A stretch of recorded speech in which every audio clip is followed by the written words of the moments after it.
to everyone. I'm Jennifer Ramones, currently taking Bachelor of Technology and Titled Education, major in Home Economics at Isabela State University, Cabagan Campus. So for today's video, we're going to describe globalization, explain what is multiliteracy is, and of course, how to teach multiliteracy in the classroom. So let's start. So, globalization is a process of interaction and integration among the people, companies, governments, and different nations. A process that's driven by international trade and investment and aided by information technology. Example, cultures have always influenced each other due to the spread of knowledge of people.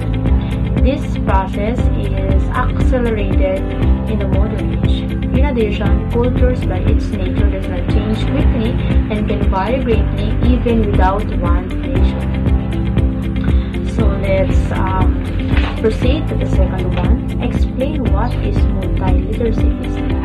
Multiliteracy is the ability to identify, interpret, create, and communicate meaning across a variety of visual, oral, corporal, musical, and alphabetical forms of communication. Example, if you are an auditory learner, you learn by hearing and listening. You understand and remember things you have heard. You store information by the way it sounds, and you have an easier time understanding spoken instructions than written ones.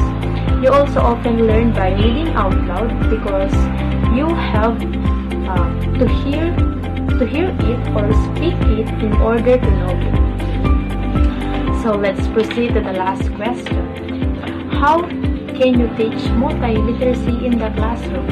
Well, as a future educator, I will guide my students to improve their learning experiences by the use of PowerPoint presentations to teach a lesson, showcasing videos, outline forums, discussions, etc. to facilitate different types of learners. Because technology integration provides students with equitable access to the knowledge and skills necessary for college and career readiness. And that's all for today. Thank you for watching, and God bless us all.